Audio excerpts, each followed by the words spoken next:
Greetings, everybody. Welcome to the Evidence and Reasons for the Christian Faith video channel. I'm Salvador Cordova. It is a pleasure and honor to be here to serve you.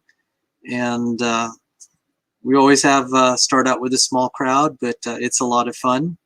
And this is, I want to thank each and every one of you who've been a part of this community and who've uplifted my work and supported me during this challenging time in my life. Practically all of you know my mother passed away not too long ago, and she and mom and dad were really the only family I had. So now I have my YouTube family and also my church family, and really my brothers and sisters in the Lord. That's my family now. So we have a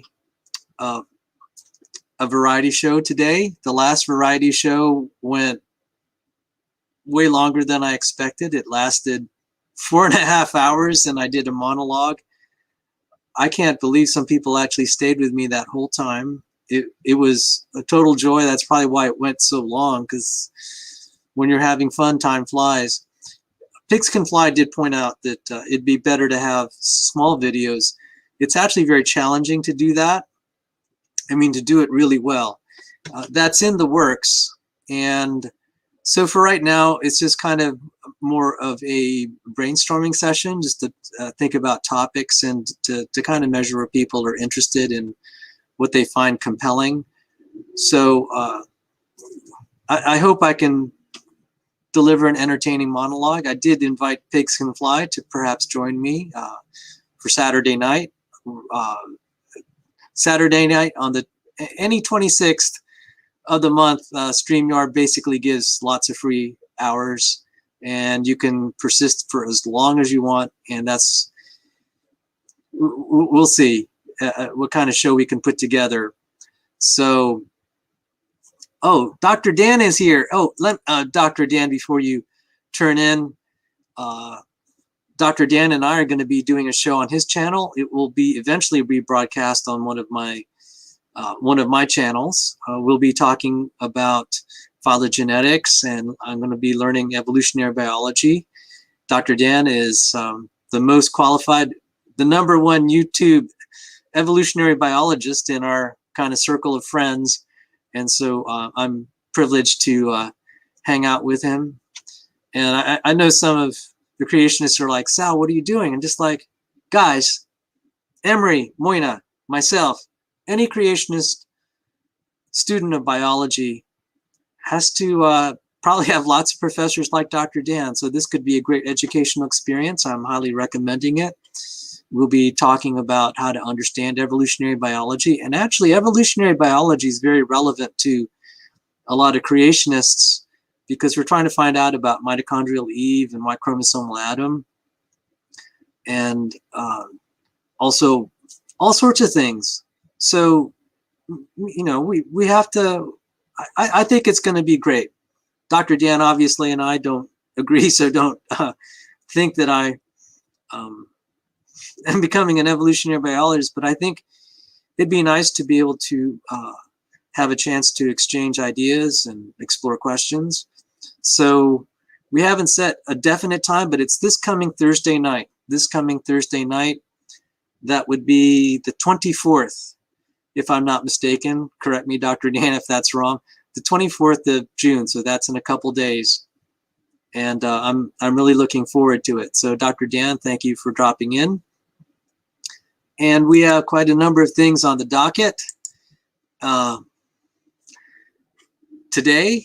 And if you're wondering how I chose the topics, as you can see, I have this library back here, mostly of my mom's romance novels. And I've been cleaning up the house in the wake of her passing, and just going through and finding books here and there. And so practically most of the topics today will be just the books that I found. And I said, you know, that'd make a good topic to talk about today. So, here, 9 p.m., that's what I have set, but subject to change, convenient. I'll email you. Good night, all. Yeah, 9 p.m. works, Dr. Dan. So you got a verbal from me, an audible. And so that'll be a tentative, and I look forward to it. Yes, he is known by a not so nice name among the other channels. Okay, so Dr. Dan and I used to call him names too, and I stopped doing that. We found a way to try to cooperate for each of our mutual interests. So he has interest in this, and I have interest in this. And part of the reason I'm willing to be nice to him is the rest of my creationist fellows I leave the dirty work to them. You know, I really don't want to get into drama. I have as I said, if you're a creationist student of biology, you're going to go to undergrad, going to go to grad, you may work in a laboratory. The people you work with and study from, the people that'll teach you about God's creation are people like Dr. Dan. And I think that I want the science students out there to feel courageous that you can be in a university environment. You're not going to lose your faith. You'll have peers. They will challenge you, and that's good. They'll have different viewpoints. You'll have to learn how to engage them and be civil and polite and stand and hold your own. I did it through 5 degrees, guys, okay? And you don't make it through there just by making enemies with everyone you disagree with. God will use them in your life to bring you closer to him. And so I'm just trying to show how it's done, guys. Just trying to show how it's done. You can disagree with my approach, that's fine. And but for those of you here, I really am appreciative. So I explained how I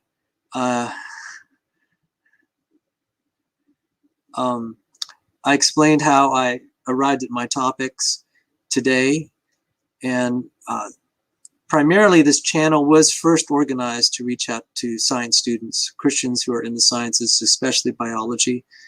But that was like the first year. We are trying to expand because now there's a need in the church to develop material. So some of this development process, the internet's a proving ground, and it's in the works to try to build a YouTube channel. Not a YouTube channel, I'm sorry. A website that will be better organized to for people to kind of like a one-stop shop. And it will also help overcome some of the copyright issues, because then we could just hyperlink. It'll be what they, a little bit of an aggregator site. So that's in the works. And in the meantime, we'll just kind of deal with YouTube like it is. So to get off on to get started off on the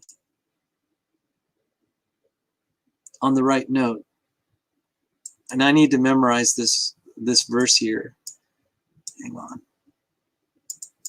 I'll read from the Lord's word.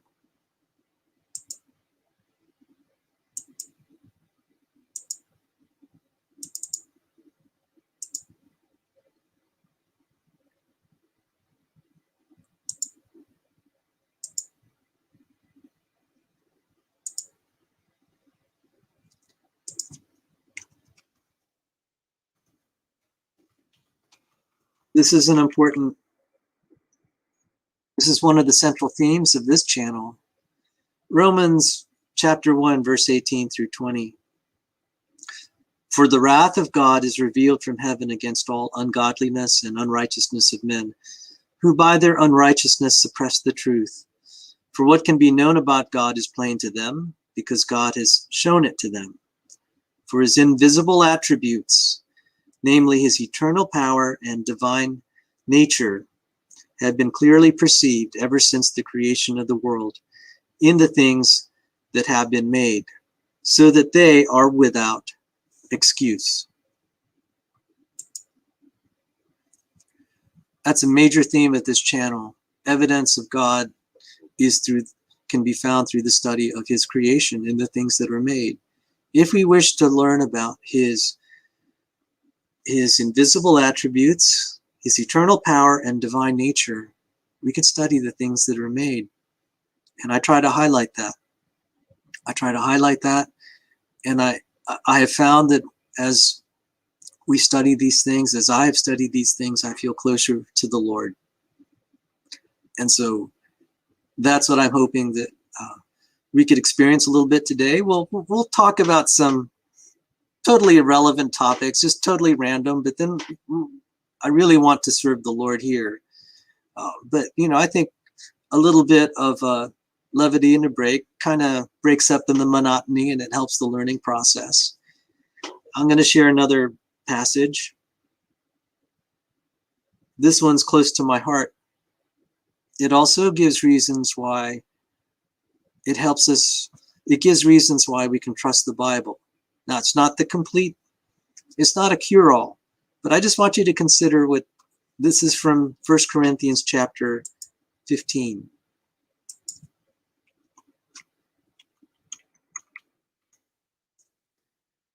And let me get this up on the correct screen here. I'm a little bit discombobulated.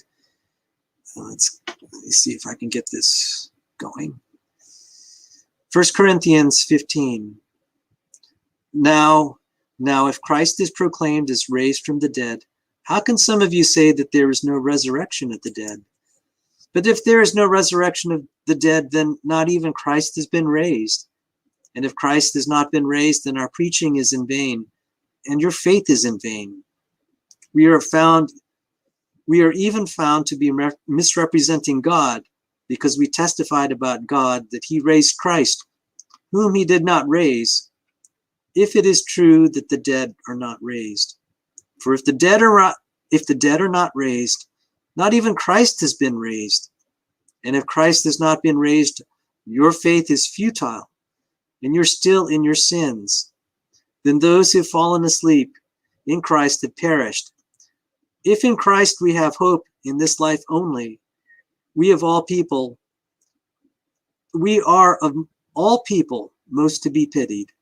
If in Christ we have hope in this life only, we are of all people most to be pitied.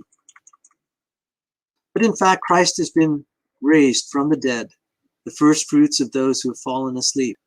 For as by a man came death, by a man has come also the resurrection of the dead. For as in Adam all die, so also in Christ shall all be made alive. But each in his own order, Christ the first fruits, then at his coming those who belong to Christ. Then comes the end, when he delivers the kingdom to God the Father, after destroying every rule and every authority and power. For he must reign until he has put all his enemies under his feet. The last enemy to be destroyed is death. For God has put all things in subjection under his feet. But when it says all things are put in subjection, it is plain he is accepted who put all things in subjection under him. When all things are subjected to him, then the Son himself will also be subjected to him who put all things in subjection under him, that God may be all in all. Otherwise, what do people mean by being baptized on behalf of the dead? If the dead are not raised at all, why are all people baptized on their behalf? Why are people baptized on their behalf? Why are we in danger every hour? I protest, brothers, by my pride in you, which I have in Christ Jesus our Lord. I die every day. What do I gain if, humanly speaking, I fought with beasts at Ephesus? If the dead are not raised, let us eat and drink, for tomorrow we die. And I'll stop there. My favorite verse and all that. If the dead are not raised, let us eat and drink, for tomorrow we die. And that's the as I said, this is an evidence passage. If you think about it, why would the apostles? So Paul is saying if he didn't see the resurrected Lord, if he did not, if that's a lie that he concocted, even he himself is saying there's really nothing to live for. Why suffer in this life for a lie that you know is a lie? Why? So when Paul is saying, I fought with the wild beasts of Ephesus, let me read that again. Why are we in danger every hour? I protest, brothers, by my pride in you, which I have in Christ Jesus our Lord. I die every day. What do I gain if, humanly speaking, I fought with the wild beasts, with the beasts at Ephesus? If the dead are not raised, let us eat and drink, for tomorrow we die. So, if hypothetically, the Apostle Paul is a real person, he knows, he knows, he's just said, there's no point in living for a lie. He knows that. That's common sense. So, what is the recourse for those who reject Christianity? They'll say, well, maybe Paul wasn't real. This was a fabrication around the time of Constantine, or maybe these are embellishments. Who knows? Who knows? But that's one reason that we study archaeology on this channel, is if we can establish, like, say, what we call the chain of custody, to use J. Warner Wallace's words, probably one of my favorite apologists, J. Warner Wallace. If we have that chain of custody of how the Bible was handed down to us, and I'm working through the copyright issues to find out if I could show some really excellent teaching on this by people that are very, very well qualified, like Tim McGrew.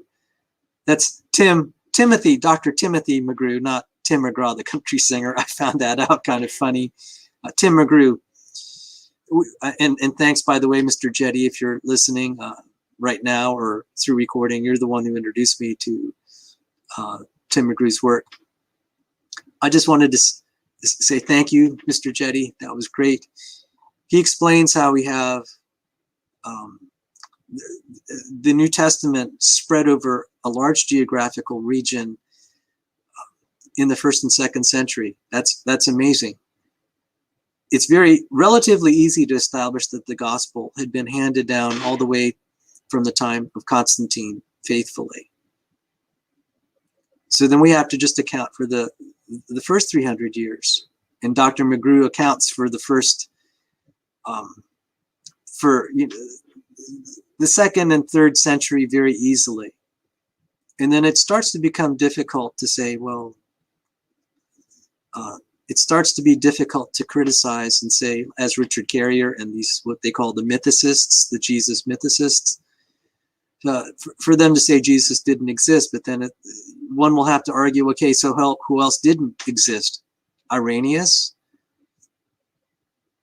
Ignatius, Justin Martyr, these people in the 1st century. And that's kind of hard to pull off. And it's like, okay, well, where did they get their gospel message? And it's like, well, probably the apostles. Okay, so if you're going to say the apostles are real, what do you do about that? Because then you'll have to say, well, Jesus is real. And I think one of the most powerful, so again, I basically explained the mission of the channel. We study the things that God has made, because that tells us about his invisible attributes, his divine nature, his eternal power.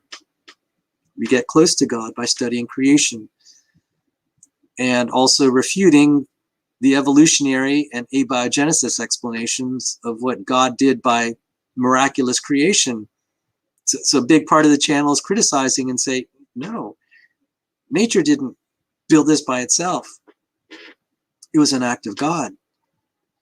And then secondly, we study archaeology to confirm this testimony that these people were real. If we see then that they're real, we also hear their message, like what Paul said. If the dead are not raised, let us eat and drink, for tomorrow we die. That means don't. If you know in your heart you just made this up, there's no point in suffering and preaching for the gospel and being persecuted and martyred. People will know if you're not telling the truth, especially when Paul and the apostles are writing these letters and telling the church they're persecuted. And if you're not living the life, if you're not walking the walk, they'll notice. They'll notice. So these people are suffering, and they're willing to die. And the simplest explanation is that it's true. So those are the two big areas we cover on this channel: creation science, intelligent design, to help us see the God's eternal power, divine nature in the things that are made, and then archaeology to confirm the transmission of the gospel. So intelligent design teaches us that there is an almighty deity. Creation science teaches us, helps us identify that deity as the Christian God and not any other God. Archaeology even furthers that and affirms it, and then affirms the authenticity of the Bible. And then at a personal level, we share personal testimonies, and some of the best testimonies. I'm trying to secure the copyright so I could share it here on this YouTube channel. And so those are the three big, what I consider the three big pillars of this channel. We do a little bit of presuppositional apologetics. And it's actually pretty easy. There's no answers in atheism. That's my presuppositional apologetic in a nutshell. I don't get deep into the epistemology or some of these other things. I just say if there's no answers in atheism, there's no answers in atheism. Don't look there to find meaning in life. It's pretty simple. And then 5% to deal with biblical difficulties. Speaking of which, this passage has some biblical difficulties, which I'm not comfortable engaging because I don't have answers to some of those. So that's another thing. If I feel I'm not qualified to comment on something, I'll just say, I'm just sharing the Lord's word, and that even some of the stuff that I read just now, I don't completely understand, like baptism for the dead. I heard it well explained what that means. Some of you probably have a better answer than I have. There is one part of that where Paul says, if the dead are not raised, and not even Christ, that seems like kind of the wrong order of logic, but it's a form of trying to say how forcefully an idea is, that that the dead being raised is as sure as Christ being raised. So the little things like that, and we'll maybe sometime we'll have a chance to do more Bible studies and to study the Lord's word. So what's on the docket? As I said, I've been cleaning up the house and getting the bookshelves and bookcases in order. If you want to see some of my carpentry work, those are, I'm the one who built most of the bookshelves back there. I'm not a very good carpenter, but my dad is. And so that's my chance to say I actually did some manly man work for a change in my life, and did some carpentry. So yes, the downvote brigade is trying to hurt my channel, and look at that. Someone really doesn't like me. So the first, I found this. Now, I have to confess, this is a book I was meaning to read but never got around to reading. And it says here, Einstein's Heroes. And so this guy here on the left is Michael Faraday. In the middle is Sir Isaac Newton, and the guy with a nice long beard is James Clerk Maxwell, Einstein's heroes. Now, I looked in the index, and there was mention of Darwin, but I'll tell you this, Darwin was not listed as one of Einstein's heroes. And I've been talking a lot about real science here on my channel. Einstein's heroes represent real science. And I'll just mention it again. Michael Faraday here, this gentleman here, he's credited with Faraday's law of induction. There's a unit of measure called the farad, named after Michael Faraday. It measures the capacitance of a system. So if you go and buy electronic parts that are called capacitors, it'll rate the capacitor in terms of the number of farads after Michael Faraday. But probably I'd say his greatest contribution to the modern world is Faraday's law of induction. That is, if you take a consequence of that is if you take a wire and move it through a magnetic field, it'll generate a potential difference, which is basically generating electricity, generating a voltage. And so that's how generators work. A generator works by passing wires through a magnetic field. And so when you spin a generator, it's passing the wires through magnetic fields and it creates electricity. Now that may seem simple enough, but when people didn't care about this, they're criticizing Michael Faraday for his research. It is, I don't think this is an apocryphal account, but whether it is or it isn't, it does reflect kind of the viewpoint of his research from some quarters, and really even today. One lady was, questioning his research. So electric phenomenon was known since the Greeks. People had seen static electricity, they had seen lightning bolts.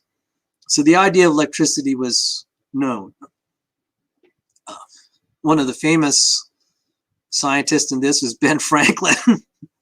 And I have to laugh. He took a kite in the middle of a thunderstorm and was flying it, trying to get it hit by lightning. Okay. Just a word of advice, children. Don't do this. Don't do that experiment on your own. You could get struck by lightning. Not a good idea. Don't do that. It's not a good idea. So Ben Franklin, so there are experiments on electricity, but Michael Faraday connected the generation of electricity to magnetic fields. So we'd known about magnets, we knew about electricity. Michael Faraday unified the relationship between electricity and magnetism in that respect. And it created what's now known as Faraday's law of induction. Faraday's law of induction. So now imagine your world without electrical generation, without electricity generated through generators. Yeah, you might be able to get a little bit through batteries, but that would be very, very limited. Very limited. So that's a big deal. Oh, and the quote, this apocryphal story. So they knew about electricity, and one lady said, what are you doing with this? She said, what good is electricity? She asked Michael Faraday, what good is electricity? So at that time, they didn't have electric lights. They didn't have electric light bulbs. They didn't have motors. They didn't have generators. So I mean, really, you didn't have radios or cell phones. You had no appliances that used electricity. All the appliances were man-powered, wind-powered, horse-powered, animal-powered. There was a little bit of steam power. So she said, what good is electricity? And Michael Faraday said, what good is a baby? Said to her, my dear madam, what good is a baby? Michael Faraday was a very devout Christian. He testified of the gospel by the quality of his work. He testified of the gospel by the quality of his work. And he is one of Einstein's heroes. Praise God for that. Sir Isaac Newton, of course, nothing more. Many of you are so familiar with the name, I'm not going to belabor it. He had probably unorthodox views about the Bible. But praise God that he had reverence for it. And it can be argued that he spent really most of his life trying to study and understand the Bible. It's almost hard to believe because his contributions to math and physics are legendary, but the one thing he spent most of his time on has been practically forgotten. He did write a play, though, and I saw a little bit of a rendering of it. It was interesting. And then James Clerk Maxwell. James Clerk Maxwell took Michael Faraday's work and built upon it, and then built upon the work of other people, like Ampere and Gauss and Coulomb. And he unified the fields of magnetism, electricity, and optics, what we would more generally call electromagnetic waves. So light is an electromagnetic wave. So he unified these fields. What devices do we have because of James Clerk Maxwell? We have radios. We're able to do wireless communication because of James Clerk Maxwell. We also understand the nature of light. And isn't it beautiful? The Lord said in Genesis, "Let there be light." It has taken the most outstanding scientists to understand the nature of light, even in this world, not just in the figurative sense. And it does have it really has, when you study the math, and I showed Maxwell's equations, it's almost, you could see if there's a divine mind that's behind the nature of light. So I'm going to just show it, Maxwell's equations.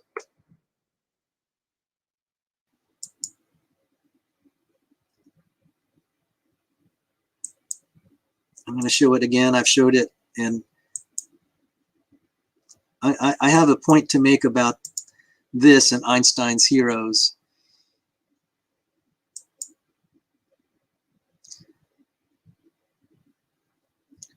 You can see the differential form and then the integral form. But the main thing is, what kind of genius would create laws of physics like that?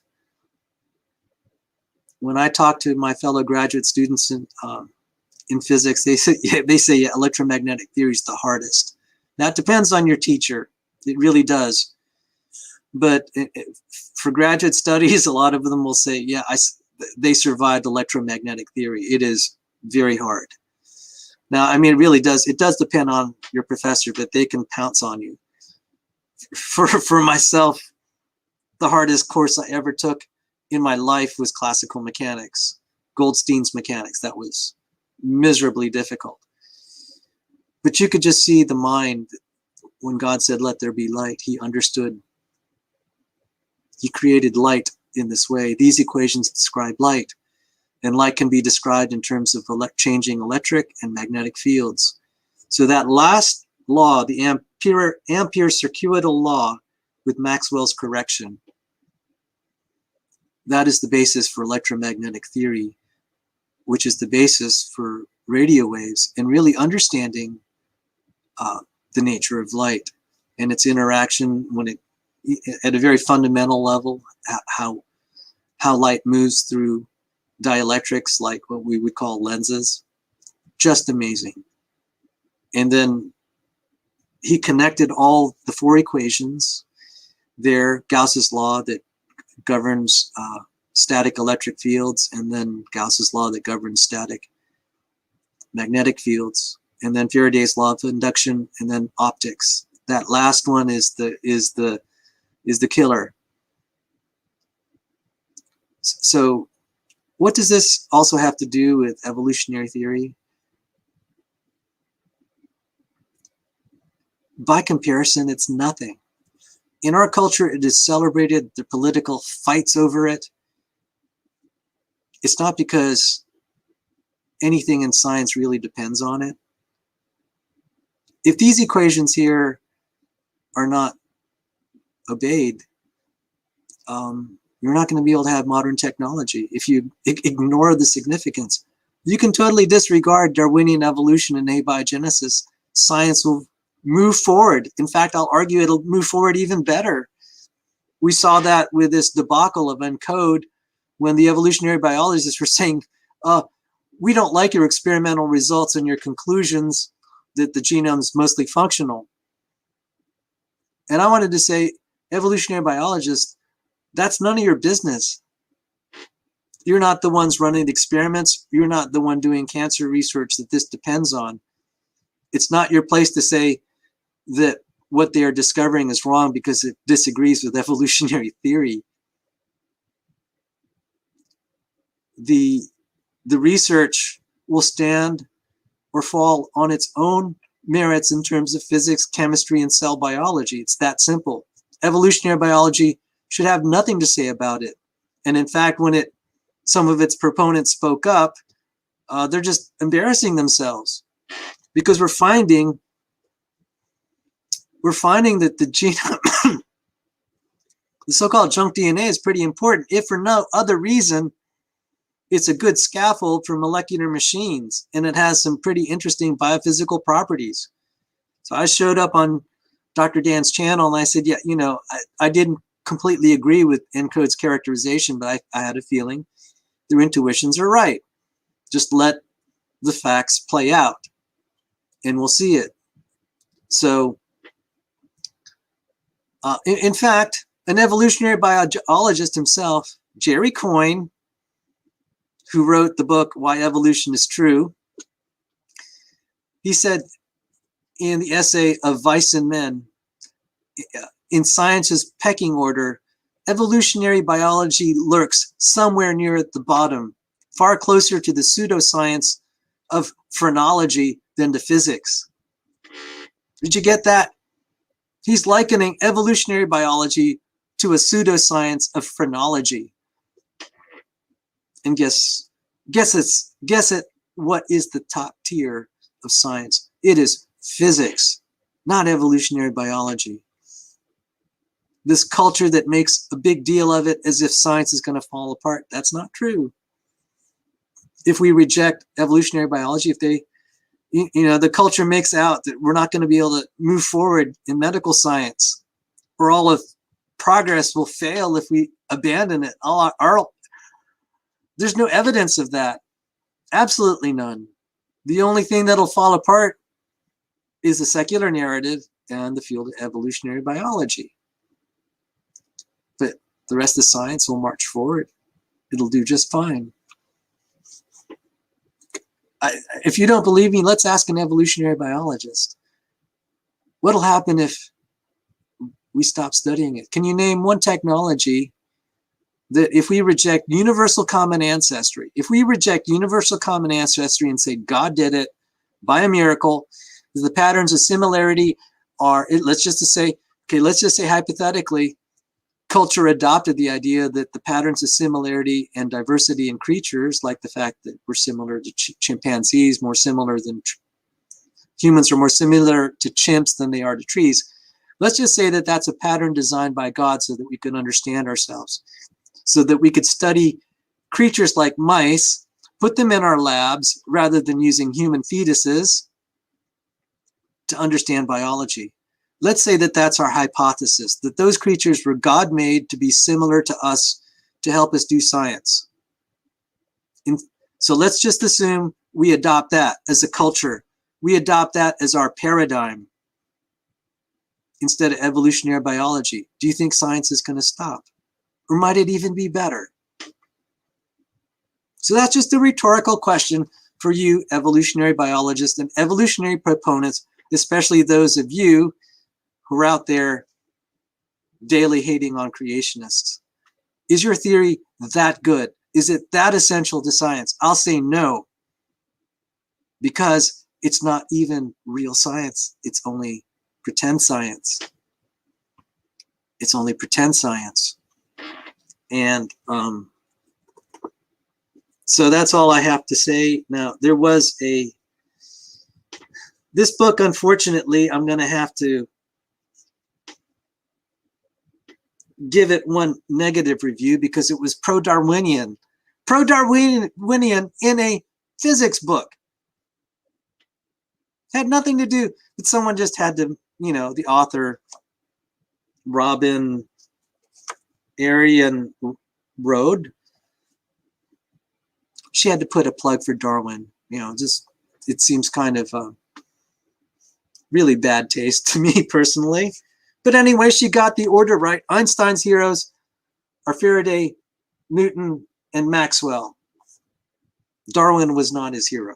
But in any case, I'm just going to read a little bit.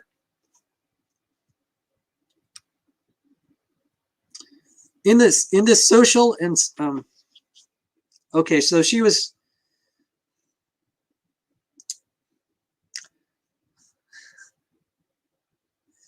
okay. I'm not going to agree. I'm just going to say I don't agree with what she has to say, but I'm going to read it.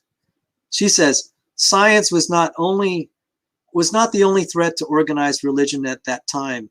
It was also being challenged in a more social context. Marx and Engels had published the Communist Manifesto in 1848. I didn't know that. And perhaps Maxwell heard about it at the University of Edinburgh. At any rate, although he was a landlord and accepted the privileges of his class, he also had a social conscience. At Cambridge, he was inspired by J.E.D. Maurice, a former apostle who founded the Christian Socialist movement and who in 1853 was stripped of his professorship of theology at King's College, London, because of his heretical views on the idea of eternal hellfire. He saw it as metaphorical rather than literal. Maurice believed in workers' cooperatives and education as the way to maintain a fair society and would found the Working Man's College in 1854 and later the Queen's College for Women. In this social and scientific context, Charles Darwin was privately developing his radical theory of human evolution by natural selection, at whose hand biblical literalism would take another battering. He would publish The Origin of Species by Means of Natural Selection in 1859, and his theory would bring renewed heat to debates about God's role in designing and creating the universe. Meanwhile, in an apostle's essay on the nature of the evidence for design by an intelligent creator, Maxwell wrote, following Kant, that our understanding of nature is limited by the structure of our brains, so that the very belief in design is a necessary consequence of the laws of thought acting on the phenomenon of perception. One of the greatest, one of Einstein's heroes, one of the pillars of modern technology.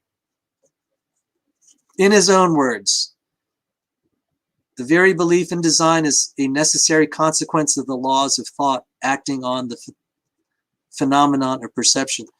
If I could just back up here, this has been echoed in the present day by all people, J.B.S. Haldane, atheist, and he rhetorically said, if our minds are just electronic impulses, why should I assume anything is true? I mean, the idea being is, if you have a broken computer, there's no guarantee that it should work, and it has all the software and it's basically kind of thinking. What guarantee do you have that it's right? There has to be an assumption that our brains are wired to arrive at truth at some point. In other words, the existence of mathematically, okay, so I'm going to, the author here is going to extend what Maxwell's design argument. In other words, the existence of mathematically expressed laws of nature did not provide evidence that the world had been designed according to these laws. Rather, they are evidence of the inseparability of mind and matter. Quote, the only laws of matter are those which our minds must fabricate, and the only laws of mind are fabricated for it by matter. End quote. And that was, I believe, Maxwell. Maxwell did believe in an intelligent creator God. And there you have it. And I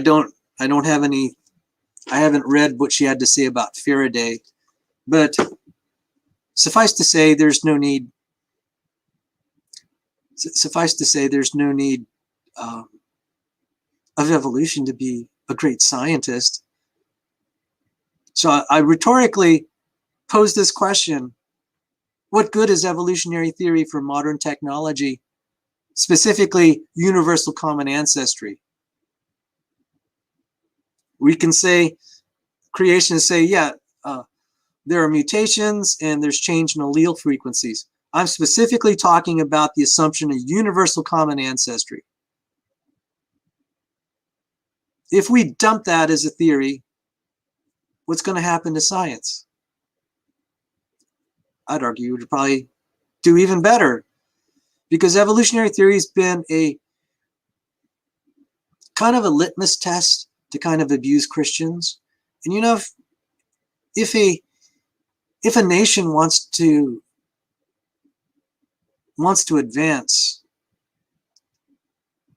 one would hope they would welcome as many people wanting to go into the sciences as possible, discouraging any demographic of the population because they happen to believe in God, like Maxwell and Faraday and Newton. That's a bad policy. Universities, scientific institutions, technology companies should be welcoming people that can do good science. And frankly, I would think that people that believe in a creator would actually be more interested on some level, because when they go into science classes and they feel like, oh my, I'm studying the works of God, his divine nature and his eternal power, I see it every day when I take my classes, like say biochemistry. Every day I was praising God when I would look at those biochemical systems. I'd walk away uplifted.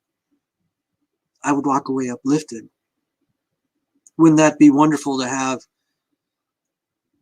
our numbers of scientists and engineers advancing the technology of a nation because they wonder at what God has done?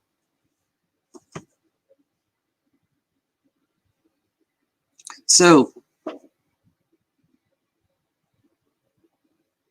I'm going to read a YouTube letter. It's actually a good letter. Patrick was worried that it was a bad letter, and I understand that. So let me find that letter. Now I'm going to, excuse me, I'm terrible allergies. The COVID lockdown prevented me from getting allergy shots. So I think it's catching up on me. They said it wasn't an essential service during the lockdown, and I had to discontinue my allergy shots. So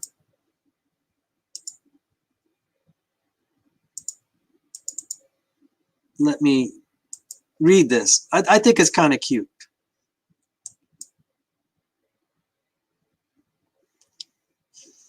Evidence and reasons. Turn your viewers into subscribers. Oh, okay. So then let me make my sales pitch here. If you haven't yet, you can subscribe for free to my channel. That'll also alert you to when I have something new posted on my channel or to live events. And also it probably helps me in my search engine rankings. So tips to grow a loyal fan base.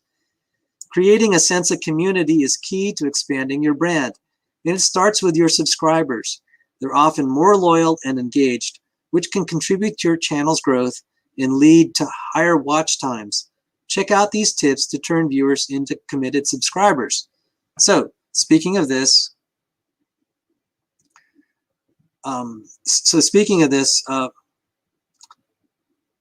please let me know what subjects are of interest to you. That feedback's very helpful. So, call to action early and often. Not everyone will stick to the end of the video. Try using consistent creative calls to action throughout your content for maximum effect. Establish traditions. Building a brand starts with creating a culture.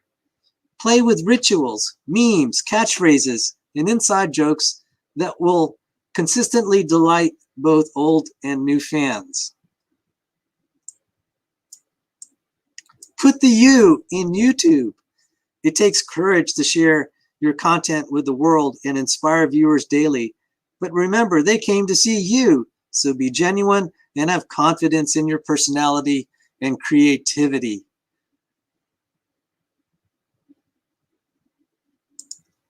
So how's that for advice? How's that for advice? So let's see what's on the docket.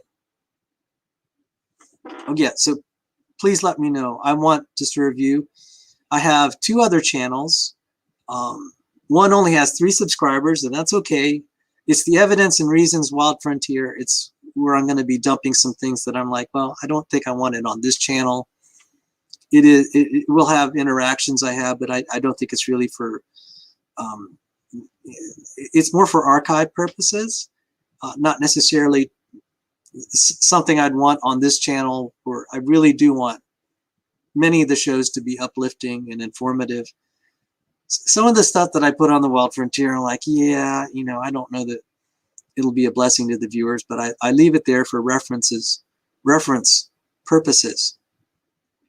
So the other channel's Evidence and Reasons Academy. God willing, I mean, I started to get some of this ready. I have a chemistry lecture. I had to discontinue it because of Mom's health, and then of course her passing. So I discontinued updating it for about 4 or 5 months, and I really missed doing chemistry lectures. And there's one thing I learned in the chemistry lectures that I think I'll share, because we were talking about Einstein's heroes, Michael Faraday. I'm going to talk about commensurable units before I forget. Commensurable units in dimensional analysis. And I'll show that in physics, you have to have, when you're analyzing things, you have to have, it's good to understand commensurable units. And that wasn't something in the chemistry classes that I taught, that I studied, but this particular public domain text recommended by Dr. Dan, so thank God for Dr. Dan. He's helping me in being able to teach science. He pointed me to a book, a collection called OpenStax, Biology and Chemistry, and I hope to teach from that. And see, that's an example of why it's good to have a relationship with someone. He may not agree with you on evolutionary biology, but he's a teacher of biology. I said, Dr. Dan, I want to be able to teach biology right. So, commensurable units.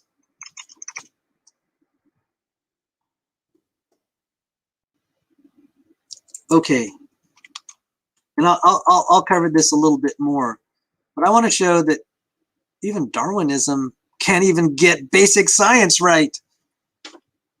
So let me share this.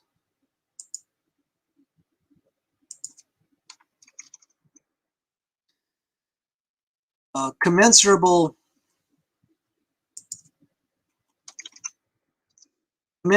physical quantities. Okay. Commensurable physical quantities are of the same kind and have the same dimension and can be directly compared to each other, even if they are originally expressed in different units of measure, e.g. yards and meters, pounds and kilograms, pounds mass that is, seconds and years. Incommensurable physical quantities are different kinds and have different dimensions and cannot be directly compared to each other, no matter what units they are originally expressed in. Meters and kilograms, seconds and kilograms, meters and seconds. For example, asking whether a kilogram is larger than an hour is meaningless. Asking whether a kilogram is larger than an hour is meaningless. So what does this have to do with Darwinian evolution. For those of you who suffered through 5.5 episodes of Emery, Moyna, and I covering R.H. Brady's paper, we're hammering away indirectly at the ridiculous notion of fitness in evolutionary biology. It's incommensurable with complexity. The real aim of Darwinian evolution was to explain the origin of complexity. It's chapter 6 in Darwin's Origin of Species, organs of extreme perfection and complication, which is complication. I'm interpreting that to be complexity. We have long suspected, and it is brutally apparent now with Michael Behe's work, that complexity could be selected against. It could be unfit. Fitness does not equate to complexity. They are incommensurable units. And it's like, oh, did it take you like, you guys, like 100 years to begin to, it starts to dawn on you that you can't use all of that theory of population genetics, like Fisher's fundamental theorem of natural selection and all those arguments in favor for the inevitable growth of fitness, which is actually proven that it's not, by mathematician Patrick Moran, and of all people, even Richard Lowenton. They can't even get their units right. How are you going to make predictions? So going back to Faraday, what can you do with Faraday's law? And this is the structure of a real scientific theory. If you have a wire of a certain length and certain properties, like say resistance, etc., and you have the magnetic field strength of a certain level of strength that can be described at various points in space, and you move that wire through that magnetic field in a certain direction, you'll get a certain amount of voltage, a potential difference. You can generate certain amounts of current. In fact, you can repeat it. That's what we call testable predictions, and not only that, repeatable experiments. We have billions of repeatable experiments of Faraday's laws of induction in all the devices we have. Same for Maxwell's theory. Billions of examples, experiments every day in all the devices, all the cell phones, all the high-tech and low-tech electronic devices. That's the structure of a real scientific theory. Darwinian evolution, abiogenesis theory. Evolutionary theory has none of that. So when I hear that evolutionary biologists saying we have testable predictions, I'm just like, yeah, it doesn't compare to anything like Faraday's laws or Maxwell's equations and Maxwell's quote-unquote laws. They don't really use that word. They don't call it Maxwell's laws. It's electrodynamics, the laws of electrodynamics. You'll see that. And you know, the predictions of evolutionary theory are only kind of what I'd call it retrodictions, but not to the exclusion of other explanations, and it has a lot of holes in it. And I presented some of those holes here, and we could cover that. So I just wanted to say, okay, so that I don't know why it dawned on me we can talk about commensurable, incommensurable units. Oh, I know how I got to that topic. I was talking about my other channel, which will cover a lot of the science that I think is needed to really appreciate some of the creation science, because for those who joined that great stream with Dr. Seidgart, Dr. James Carter, Dr. Ryan Hayes, and Dr. Rob Stadler, that was awesome.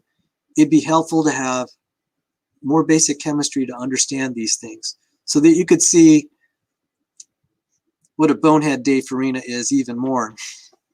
Okay? And you'll see that for yourself, the claims of the abiogenesis industry are delusional, if not fraudulent.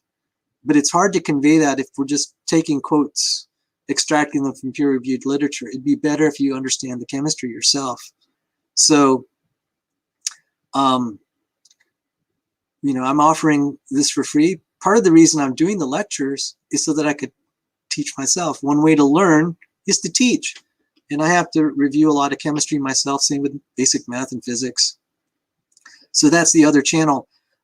Someone's asking for a link to that. So let me grab it for you here. And I'll get it for you. Hang on, Jamie. And the evidence and reasons, Wild Frontier only has 3 subscribers.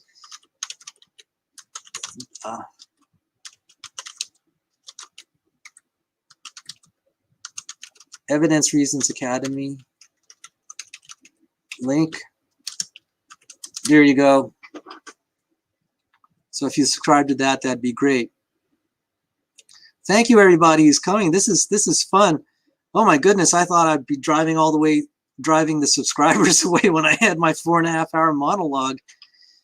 So YouTube is saying, it's really kind of funny that YouTube said what it did. It said, YouTube is about you. It's like, no, it's about me. And I'll tell you why I'm laughing. I know it's like, that sounds so self-centered. And I'm like, okay. I don't know what to make of that. But what's really funny is there are other channels. And there's one channel that's maybe around twice a week. They'll have their guys shower me with attention, not just my channel, and then they'll have a conversation that goes on for 1 or 2 hours about Sal. I'm just like, I love that. Oh my goodness, our resident Navy SEAL. Hey Sandy, I sent you an email if you wanted to do a stream with me on Friday night. I'd be thrilled. I'd be honored. And we can talk about that. And so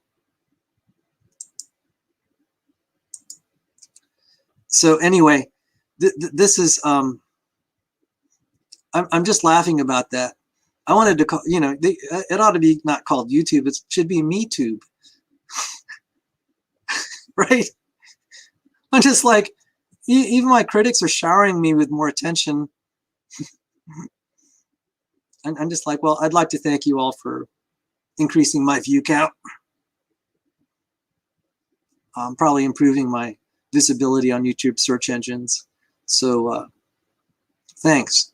So now I do spend a little time watching what the critics have to say. It's part of my responsibility to try to know what they're saying. And if Christians listen, I'm concerned that they're going to be misled, because I can almost guarantee that a large proportion, and some days it feels like almost 99, 100% of the criticisms are misrepresentation or outright falsehoods. Nothing to do with the truth. They'll misquote me, they'll attribute ideas to me or statements to me that I never made. They'll straw man, and maybe we'll do a show on rhetoric. And I'm going to give some examples that I heard recently. I mentioned General Electric in one of my shows. And I said, there was a creationist by the name of Luther Sunderland, and he was one of the pioneers of creationism. And I was talking about modern creationism. And someone said, oh, that's interesting, how can Sal say that all these creationists were there, like Maxwell and Faraday, and then say Sunderland was a pioneer? Well, if that individual had any clue about the history of all this, after Darwin, there were so few creationists. It was basically the rebirth of creationism. Morris and Whitcomb and really George McCready Price, Seventh-day Adventist Church. He was the pioneer. But it took a while. Yeah, so I apologies here. I was specifically talking about modern day creationism. So it was in the Seventh-day Adventist community. and I don't have all the details, but basically it was, you know, after the Skos monkey trial and Sputnik, the public schools were just inundated, and then culture inundated the evolutionary theory, basically marginalizing creationists. But the return of creationism on scientific rather than purely theological grounds began with people like George McCready Price, the people that followed him, Whitcomb and Morris, and people like Luther Sunderland. But instead, someone's going to say, oh, that's interesting. It's like Sal is making stuff up. And then I was complaining about Josh Swamidass. By the way, I'm not going to call him Judas. That's too strong. I think Benedict Arnold would be probably a better metaphor. And sometime we might just say Benedict Arnold. In fact, at some point it'll be Swamidass, because he might be the metaphor of how someone in the Christian faith sold out his own brothers and sisters in the Lord, or at least tried to. He tried to. God willing, he's not going to succeed. Trying to get the creationist Christians marginalized in our society. Even La Casa Nostra and the mafia have more honor than to betray your friends. So I just wanted to point that out. So what was I saying about Swamidass? I said, gee, Swamidass, why don't you advocate truth in labeling? If a guy is a guy, he's a guy. All right, what would be my test for a guy? Well, okay, I wasn't intending to go this deep into it, but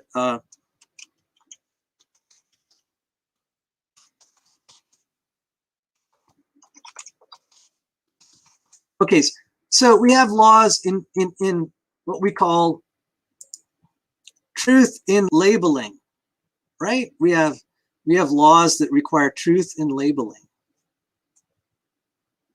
You know, science, technology, human interactions, commerce, et cetera, it works well when we work from common definitions and when it facilitates communication of what someone is. So let's say you are a mother and father and you don't have, you know, you're probably infertile. I'm not trying to be insensitive to situations like that. And say that's a situation and you want to adopt a 6-year-old girl. Say it's just in your heart. You need truth in labeling. You want to know, you want to be told the truth. You don't want some guy saying, some 55-year-old guy, father, okay, father. That means he's a guy. You don't want some 55-year-old guy representing himself as a 6-year-old girl in that situation. And lest you think that I'm overstating my case,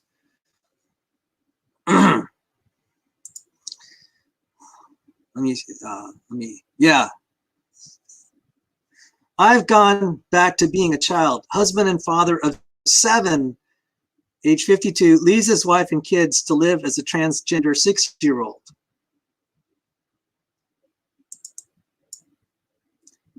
Transgendered 6-year-old girl named Stephanie. And there, okay, all right.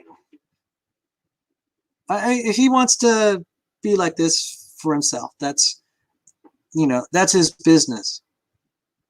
No, that's his business, okay? What I have issues with is in the conduct of commerce and communication, we should use language that describes things as accurately as possible. So this whole thing with pronouns is really kind of, let me kill this window. It could kill my stream here because it's computation intensive.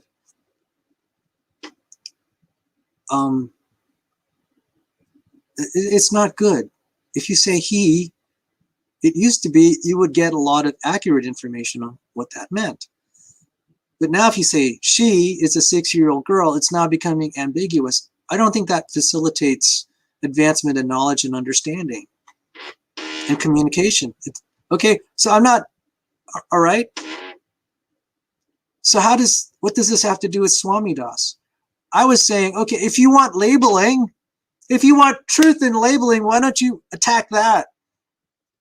Why do you want to label Christians who study creationism and kind of put a scarlet letter on them so that they'll be marginalized? You know, they could lose their jobs. They could be denied employment. At the very least, you know, I wouldn't say denied, but, you know, you're just not, you may be bumped down on the list. So what's your point, Josh? Benedict Arnold? Okay, so how is this represented on another channel about what Sal said? All I was arguing for was truth in labeling. Some guy there said, oh, you know, Sal's advocating, you know, if there happens to be a homosexual couple, you go knock on their door, you know, and give them a hard time. And I'm just like, I didn't say that. There is a verse in the Bible, first of all, that says, let he who's without sin cast the first stone. So, you know, as far as people's behavior among themselves, it doesn't include me. It's not my place to, like, say, impinge on their civil rights, to own property, to do commerce. So that's one reason I don't, you know, as I said, I sometimes watch other channels to see what's going on, but then it's just like, okay, at a certain point, it's just not worth my time. I'm wasting time looking at that. I do look at these things to find out if they're good arguments that I should engage. But this is just terrible what they're doing.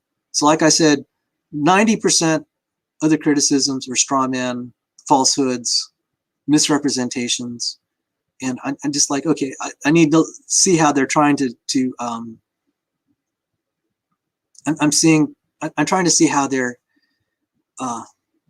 trying to misrepresent and deceive people.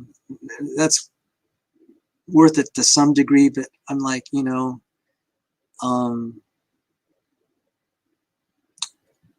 I have stronger interests in need to study science, archaeology, science in itself. Okay, I need to go back and study Maxwell's equations. All right. Someone said, okay, I have to fess up to something here. Because they said, would Sal try to give them a hard time? Okay, I was in a casino one time. I had a lady friend with me, and I didn't even notice this. She said, look at those two girls there. They're holding each other. I mean, and I said, where? Let me see. Okay, I was gonna ask. Okay, that's Sal being a little naughty there. Okay, it's like that. It's, you know, what they're doing is wrong in God's eyes. It's not my place to go knock on their hotel room and say, knock it off. You know, it's not my place to do. I'm not going to do stuff like that. But it doesn't stop someone from saying that that's what I'm about. It's not. It's not. And I just pointed out the scripture. Let him who has no sin cast the first stone. There were some things in Christian cultures, like in the Pilgrims were here. They had pretty austere things, punishments for things. And I'm just like, you know, it may have been on their books even that they would kill adulterers. I'm just like, that's not what the New Testament teaches. That's an Old Testament thing. So Okay, so I confessed my little naughty thought there when my date said, "Look at those two girls holding each other." Okay.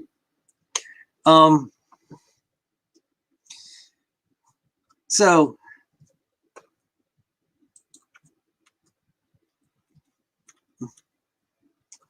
all right, so it's nice segue into the next book. As I said, how did I get on the random topics? I'm just going through cleaning the house and I'm finding these books laying around. The Frugal Gambler by Gene Scott. I'm just, okay, so I might spend just 5 minutes on this.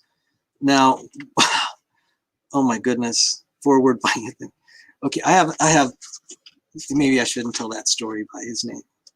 Okay, so I knew a lot of the professional gamblers, and I should protect some of the stories I've heard in confidence, because it would be a little bit embarrassing to some of them. And so I may have a show on this. I'm not advocating gambling. I got fascinated because that's how I learned discrete mathematics. But it was also the mathematics relevant to understanding and criticizing abiogenesis theory in particular, and then secondarily evolutionary theory. And then also it has some application in business and risk management. So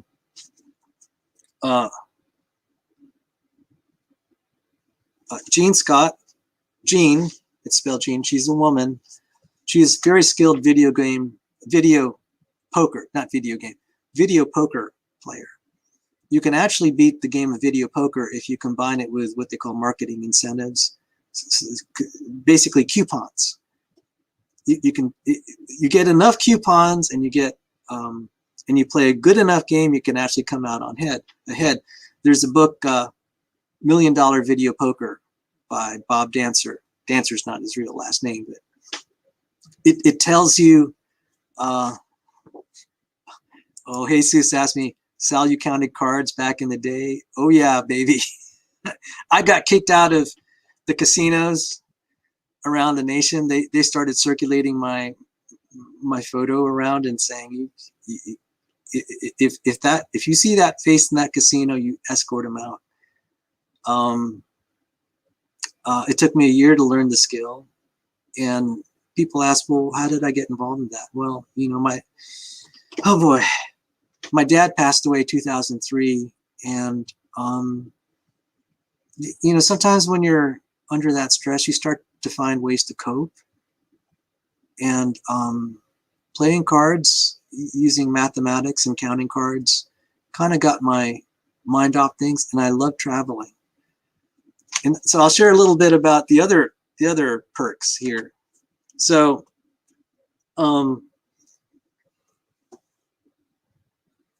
so the other perks. Okay, so I'll just read the chapters here.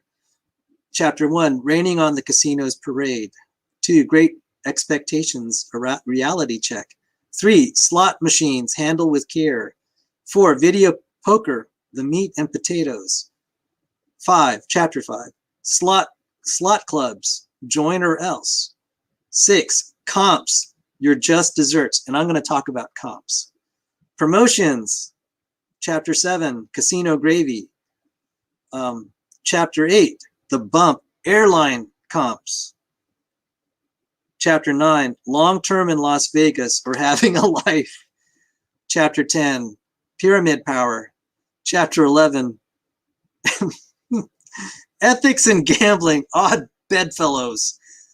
And Chapter 12, Breaking even is terrific. Now, God bless Mom.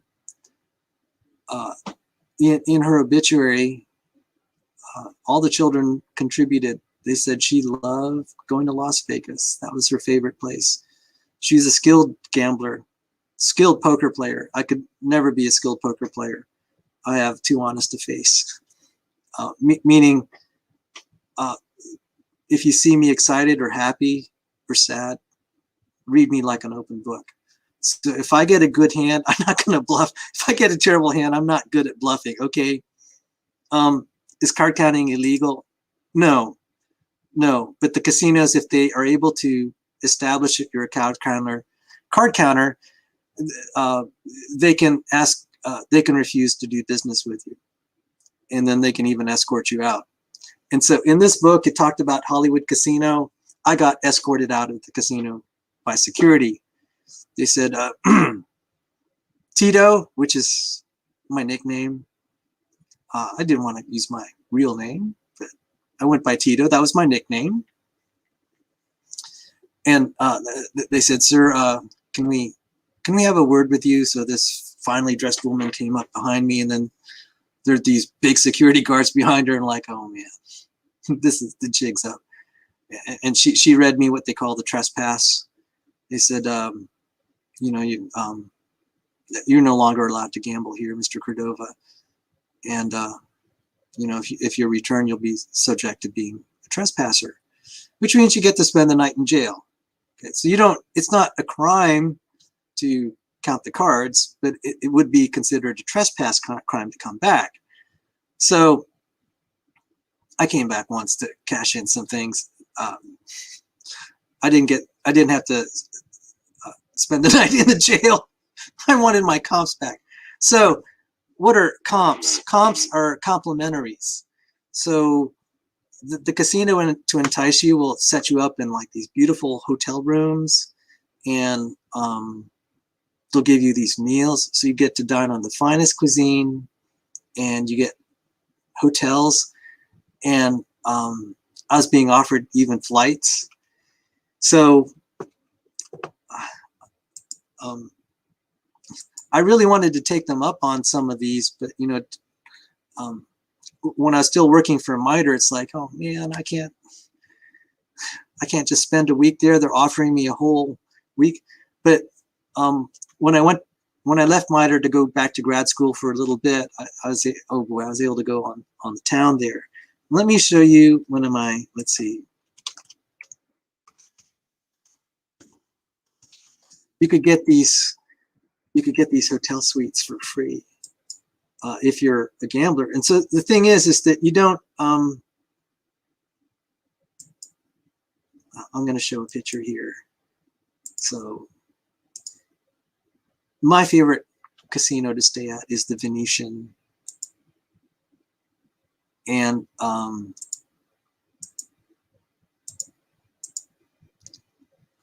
so every hotel room's a suite.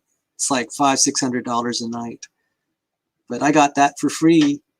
And so Las Vegas was my favorite town. And I was talking about Mom. She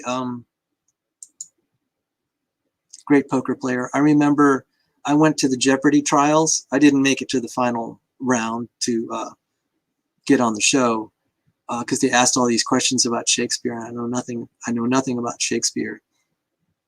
I probably would have been in the contestant pool if I knew more about Shakespeare. And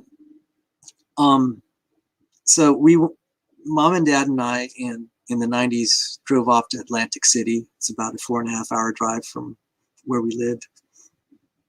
And we were at Atlantic City, and I saw Mom walk up to a poker table. I said, she's going to clean them out. She won. She won. She's a net winner in casino. She's very skilled. So you could see where I kind of inherited that. But she loved Las Vegas. And Las Vegas has some pretty sketchy places, but there are some, let me show you. There are some just beautiful, beautiful places like the Bellagio Casino. And the thing that I like is they play classical music, not hard rock and roll. In these class joints, they're playing classical music. And so let me show you the picture of the Bellagio fountains. And people that love architecture, to me, this is just, it's breathtaking architecture to me. This is the Bellagio, and I'll play some music like that. The fountains are coordinated with the music. So yeah, those were nice days. Those were nice days. So I was just sharing that. I got to learn math. I got to hang out with professional gamblers who were also mathematicians. My favorite was my friend Michael Conjar. Let's see, Michael. He taught at a Catholic college. He's a professor of mathematics. He's kind of my mentor. And it's really funny because guys like us would enter the casino. It's like, yeah, we don't fit. You could almost just look at us and know we're not degenerate gamblers. And I tried to persuade them. I tried to, you know, wear certain outfits, and it just wasn't persuasive. It's like too much of the scholar came out. And so Michael Conjar, let me just read him. Mike Conjar was a professor in the Department of Mathematics and Computer Science at University of Detroit Mercy. He started there in 1995 and served as department chairman from 1995 to 2002. He was promoted to full professor in 2001.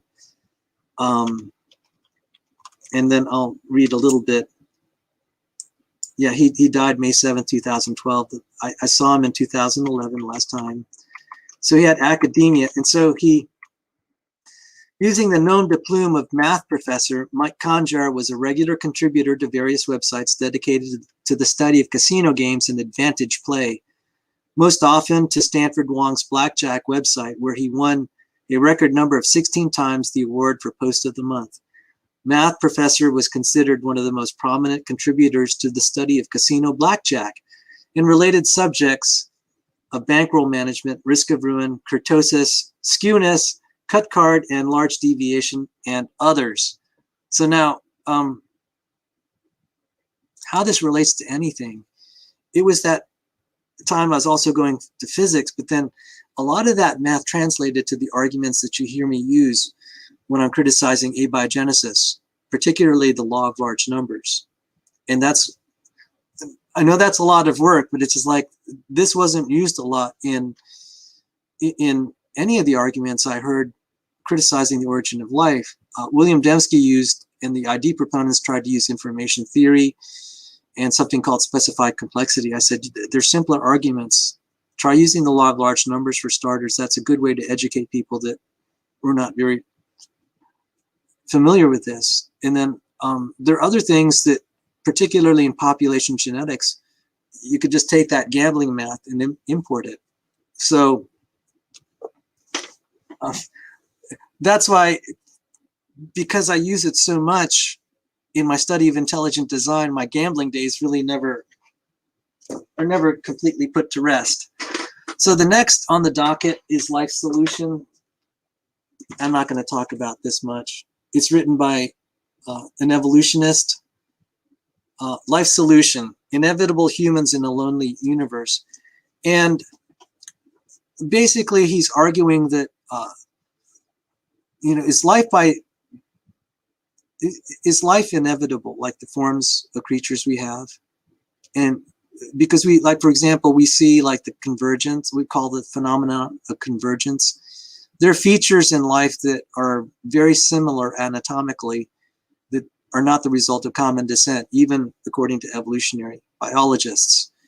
So the topic of convergence is probably going to be a deep topic, but so when evolutionary biologists draw up their evolutionary trees, they'll say, okay, this is by common descent, and these are the creatures. I'm going to show convergence here, placental and marsupial convergence. Let me just show this here.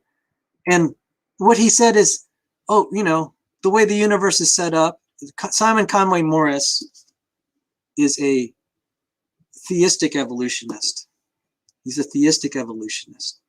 I wouldn't, he's not in the camp of the atheistic evolutionist. He's a theistic evolutionist. And so his idea, like a lot of theistic evolutionists, is God created the universe so that things would evolve naturally. And he's arguing, because we see all these convergences, that that's proof of the idea that God set it up and it just evolves naturally. So let me show here.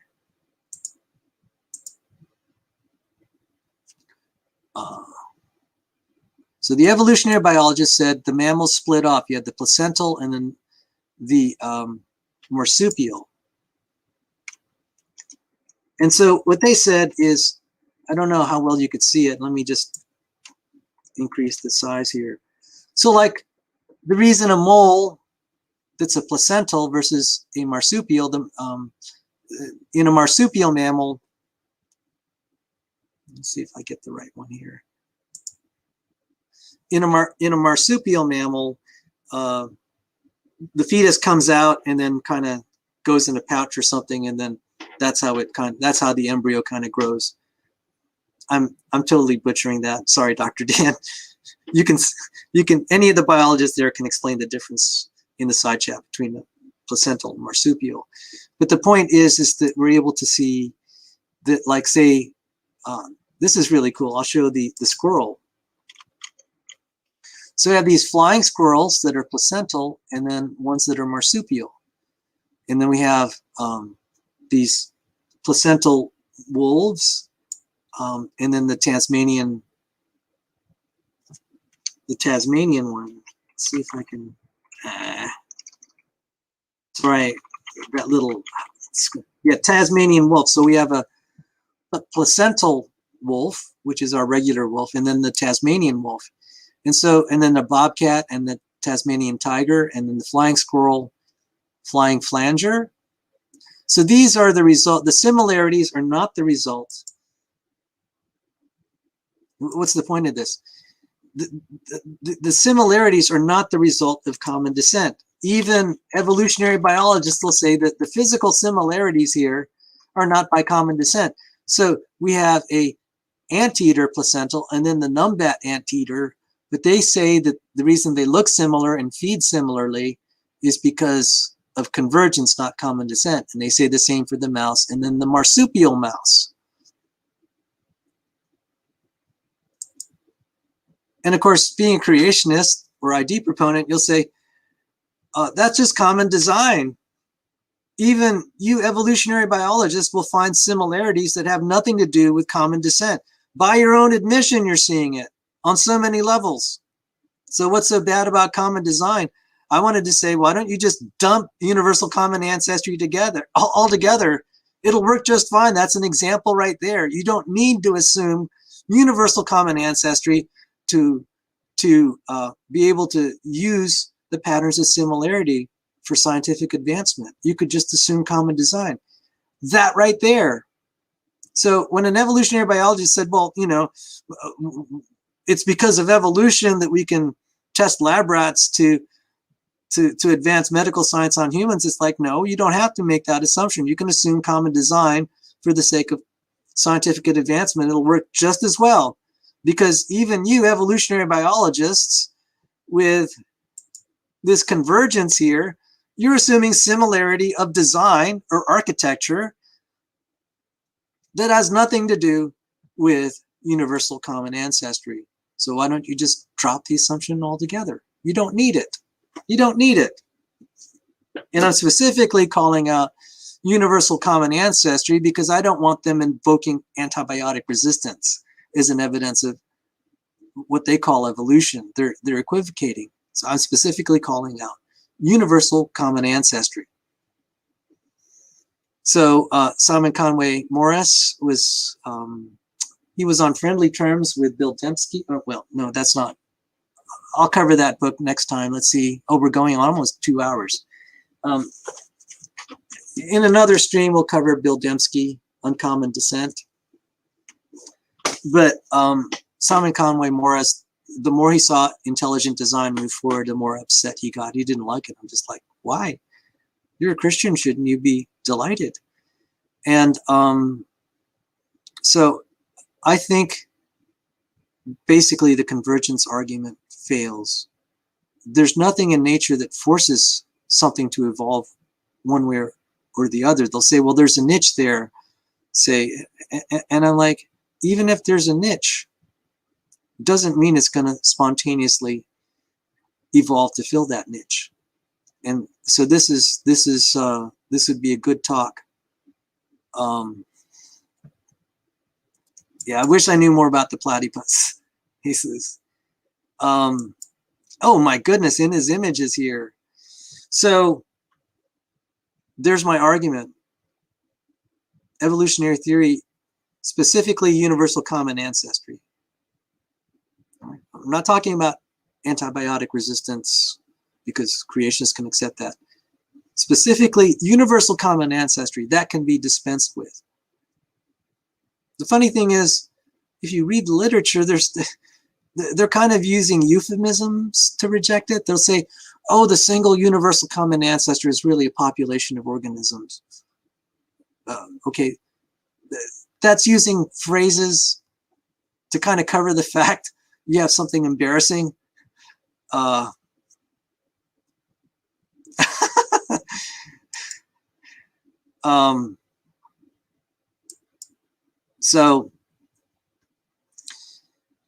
yeah, you missed, we had a lot of fun here, Emery. But congratulations on completing your homework before it's due, which is more than I could say. So that was just life solutions, and we can cover more of the problem, you know, the idea of niches and convergence. It doesn't work, it shouldn't work.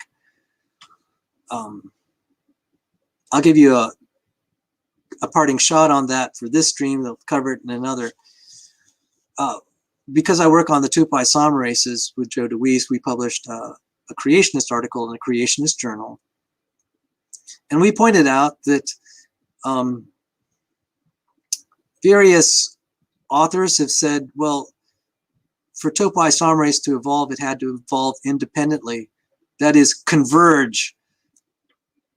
Emery immediately laughed when I talked about that it had to evolve independently. Right after I showed that it's life critical, he immediately saw that this wouldn't be feasible because the creatures would be dead. They wouldn't be alive anyway. So he caught my humor in that. So that is a counterexample to assuming that convergence is inevitable. We falsified Simon Conway Morris's work. Now, he's not a molecular guy, he's a paleontologist, I believe. And so I could understand that he, you know, that wouldn't compute. That also tells me the way to prosecute, I've been trying to say this, the way to prosecute the creationist case is not to criticize the fossil record, it's to criticize it at the molecular and cell level. And thank you, Emery, for the kind words. I need some kind words. Apparently, the downvote brigade finally pounced on me. I don't know why. I tossed a creationist from my channel recently. He just said some really negative things about me. And I don't know if that started anything. So I don't know what's going on, but I'm just going to press on because we're having fun. And, you know, I'm just trusting the Lord. This channel is to serve my subscribers and the community. And it's a joy being with you all. I'm also going to try to do in-person outreach now that I can leave the house. So, all right, so the next thing on the docket is a case against, let me share it here. This book, ID book. I believe he would be an old earth creationist. Dean Overman is an attorney. Now this is very important because this is important to the ID movement that we had attorneys getting involved, because it was so hard for professors in academia who were in the sciences, like even Michael Behe was a biochemist. It threatened his job. And really, if you're a biologist, yeah, you definitely threatened. Or even worse, an evolutionary biologist like Richard Sternberg, who didn't overtly endorse ID, but said there are problems in Darwinian evolution. Oh man, they thought there was so much anger over this, and it led to a congressional investigation because there's some reparations. There's some retaliations, I'm sorry, not reparation. Retaliation retaliation against him, against an evolutionary biologist. So it was great that we've had people from the outside whose careers were not on the line. They could speak for those that couldn't speak for themselves. And Dean Overman was one of the earlier voices, like I'd say in the 1990s. Let me see when this was. 1997. So again, prior to Darwin, there were lots of creationists. James Clerk Maxwell was one of them, and then it died off, especially in the in the public school era of like say the 1950s, after the Scopes monkey trial, especially, and then definitely after Sputnik. So it's, I got some of my chronology wrong. The Scopes monkey trial was much earlier than Sputnik, but I heard that somewhere someone said that really spurred on, which is kind of strange because the Sputnik satellite or space probe had really nothing to do with evolutionary theory. So I don't know how that is. I don't know how the writer I read that from got that. So anyway, the book is A Case Against Accident and Self-Organization by Dean L. Overman, and foreword by Wolfhard Pannenberg, Professor Emeritus of University of Munich. And it's been so long since I read this, but you saw the date of this was 1997. It's not like back then. So this is when I nearly left the Christian faith, and I've shared this. There weren't that. We have so many books and videos now compared to 20 years ago. And so this is one of the few books that I really thought was just really well written.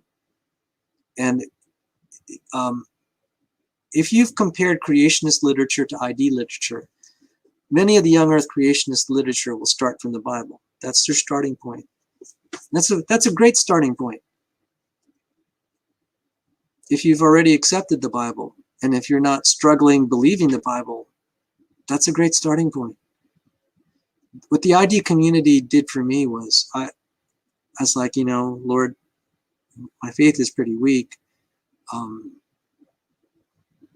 I'd like something to help me trust the Bible.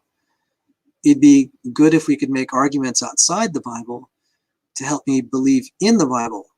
So we're appealing to something outside the Bible to believe the Bible.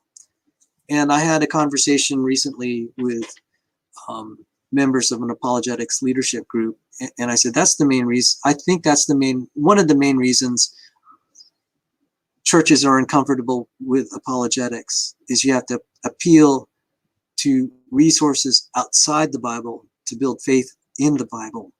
And that's very scary territory. But this book, like a lot of the ID books, made no appeal to biblical authority. And so some Christians will have, that's a debate worth having, is do you start with biblical premises or do you start outside of biblical premises? To that end, what I'll say is look at Acts 17, how Paul reaches to the unbelievers, and he reaches them where they are, in their premises. He calls the Christian God the unknown God, and he says he's declaring to them that who they call the unknown God is the Christian God.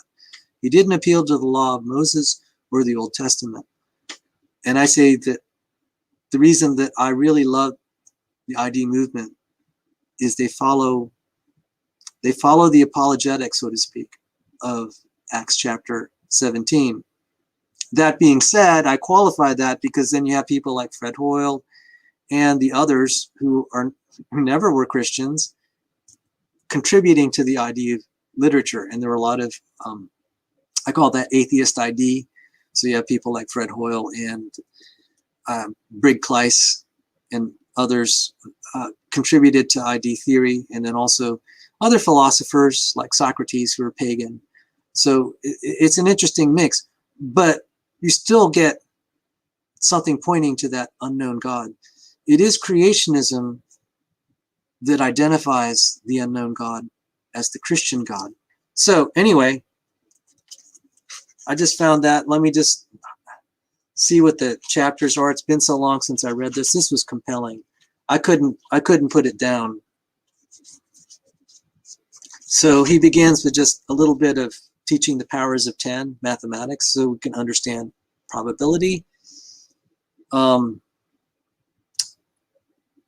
part 1's an introduction. Part 2, verbal and mathematical logic relating to questions presented. And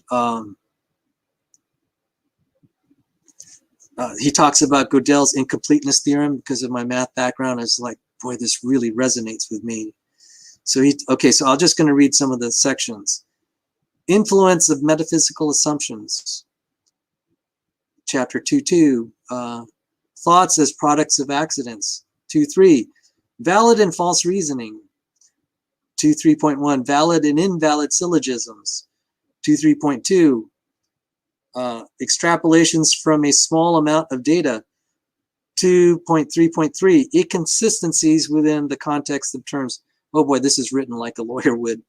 2.3.4, or a mathematician, by the way. Hidden assumptions and contrivances in mathematics. 2.3.5, circular reasoning. 2.3.6, failure to confirm hypotheses and assume validity of alternate explanation. 2.3.7, confusing sequence with cause. 2.3.8, modification of question presented. 2.4, limits of logic. Lawyers, liars, and Gödel's incompleteness theorem in mathematics. 2.5, uncertainty in quantum mechanics. I need to point out something here. One thing I learned early on is, both in mathematics and physics, you have Gödel's incompleteness theorem, which means you can't prove everything in mathematics. You have to accept it by faith. Faith is essential for mathematics. It's the starting point of mathematics is faith. So when you hear that 1 + 1 = 2, that's 1 + 1 in the real number system. There are other mathematical systems, like in the modulo 2 vector spaces, where that's not true. 1 + 1 = 0 in modulo 2 vector spaces. That's a pretty important mathematics because the internet works because of that. Because you have these, and also a lot of other devices like compact discs, because modulo 2 vector spaces are used in combination with error correction polynomials. Error correction polynomials to enable correction of mistransmissions, and so you have high fidelity recovery of data when you're reading your disk, because your disk has a lot of errors in it, and that relates to Shannon's theorem. Why that is? People, biologists and evolutionary biologists will say, "Why don't you just make it right the first time?" And Shannon's theorem says, "No, you don't do that. You deliberately incorporate errors because then you can have more compact data storage." And that, some of these evolutionary biologists really don't understand communication theory. Anyway, so I was just saying, so mathematics is rooted in faith. So 1 + 1 = 2 in the real number system, but the adoption of the axioms of the real number system is an act of faith, because there are other mathematical systems where you can adopt other axioms. Then Heisenberg's uncertainty principle. So you have to have faith for mathematics. Heisenberg's uncertainty principle puts limits on knowledge. It says things can be true, but you can't know them. Things can be true, but you can't know them. And there are various, that should be obvious, but Heisenberg's uncertainty principle is one way to deform that. And I'm like, oh my goodness, we really have to walk by faith and assumption and trust. Just like Jesus said, you have to enter the kingdom of God, you have to be like a little child. I actually saw that by my exposure to more advanced math and the theories of quantum physics. And that's why I really like this book. Part 3, Case Against Accident for Mathematical Probabilities in Molecular Biology. So 3.1, Definition of Life. 3.2, DNA, RNA, protein synthesis, and the genetic code. 3.3, the emergence of life from accidental or chance processes. 3.4, factitious flaws in the Urey and Miller line of experiments. Limited 3.5, limited time available for the formation of life from accidental or chance processes. 3.6, calculating mathematical probabilities of accidental or chance events. 3.7, mathematical probability of random protein, enzyme, and bacterium formation. And this is before Tan and Stadler's book and all the stuff we were getting. I mean, this, you know, I was hanging on.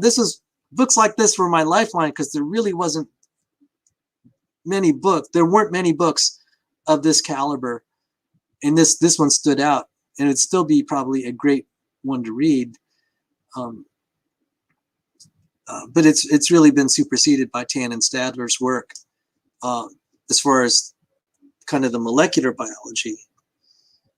And he actually cited Harold Morowitz, 3.74, calculations of Harold Morowitz for a single-celled bacterium developing from accidental or chance processes.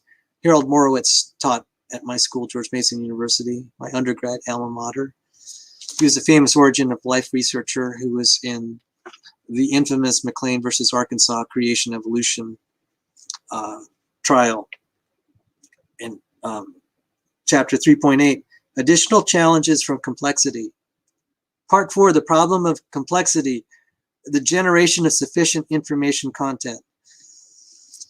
And he uses specified complexity. I'm going to skip that section. You know my feelings that I think that we don't need, by and large, there are exceptions, to use information theory to criticize abiogenesis or evolutionary theory. I've used information theory in my latest publication, peer-reviewed, and God willing, future peer-reviewed publications, where we apply information theory, for specifically the concept of mutual information, to be able to do protein structural biology predictions. So there is a role for information theory in biology, but probably not as much as I think that the ID proponents and creationists use. I've recommended we just use regular probability arguments. And that was, by and large, the stairway to life. And then for those of you who watch the video with me and those 4 PhDs, where I was the dumb kid on the block before them, and that was fun having all these brilliant guys and the brain power in that stream. We didn't use any information theory to argue that DNA is evidence of God. And so I'm just going to skip that big section. And then he has part 5, case against accident from precision of values in particle astrophysics required for the formation of life. Oh my goodness, I'm glad I got this book now, because they're like,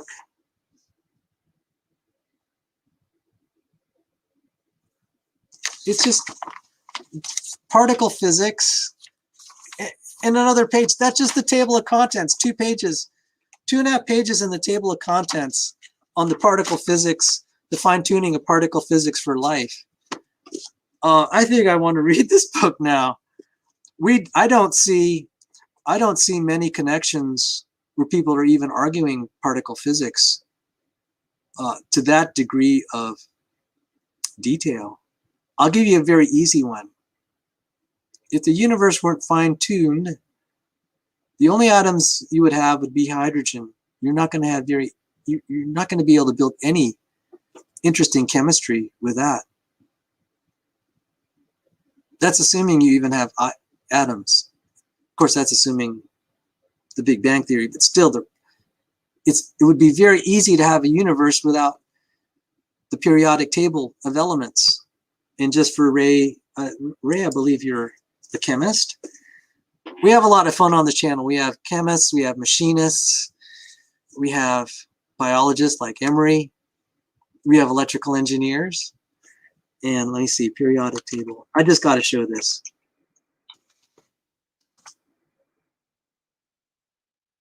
Periodic table of elements. This is beautiful science.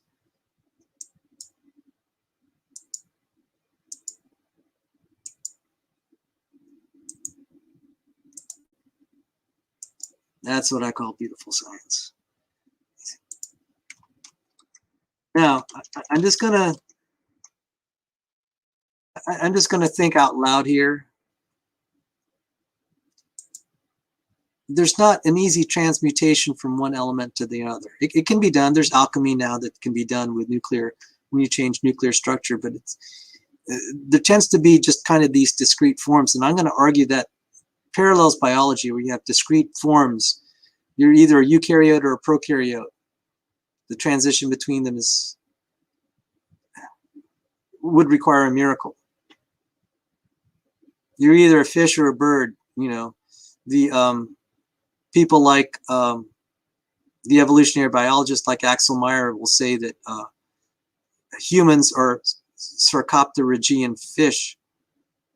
And by way of extension, you'd say birds are fish. And Emery, I left a comment on your channel if you're listening. I said, so Matthew McLean is saying birds are dinosaurs. Can you ask him if he also thinks that birds are sarcopterygian fish?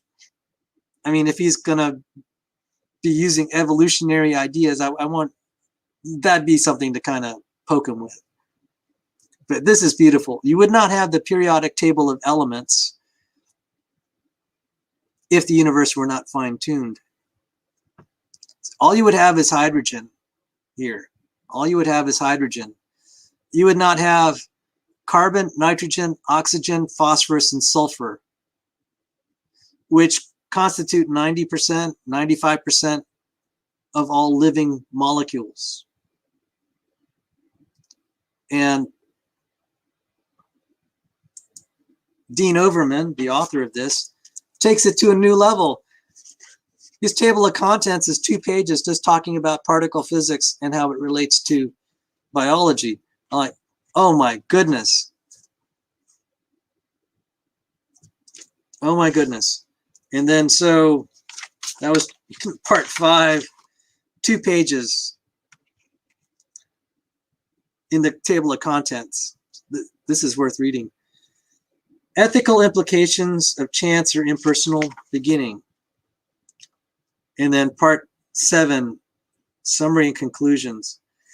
And it was really funny. I saw the ad. I'll never forget this, even though it was over a decade ago. I remember, you know how some comments on the Amazon section will just stand out? And they were saying it was a great book. It was a great book.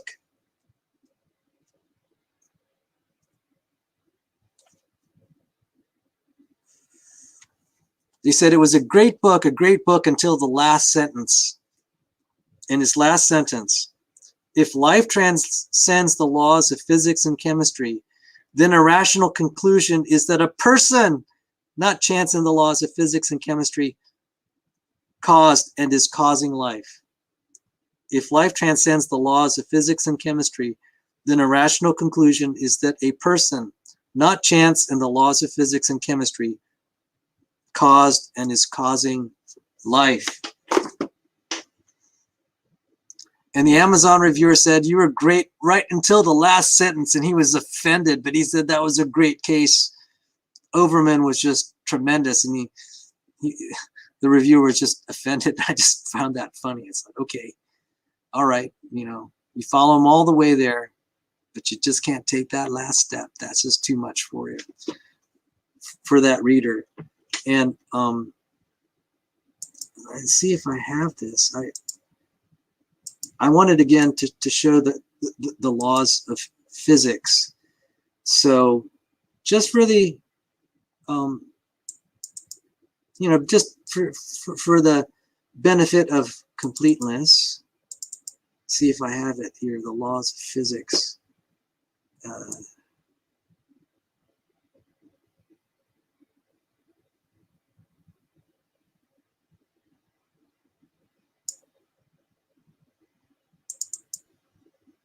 While I'm pulling up the